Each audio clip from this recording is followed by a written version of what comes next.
Welcome back.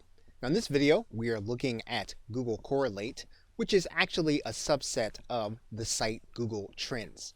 And basically what Google Correlate does is it gives you an idea of what search term actually runs in parallel in popularity to your term. You can actually look at the term over time. You can actually look at the term geographically also. So for example, if we were to look at our term low carb dieting, we'll be able to look at which search terms ran parallel in terms of its popularity also close to low carb dieting. We can also look at it not only over time, but we can also look at it geographically. So we can look at which terms actually ran together with low carb dieting and which states those terms were most popular.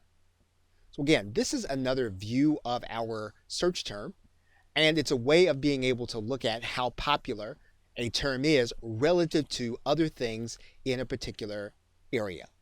Okay, so with that, thanks, and I will see you in another video.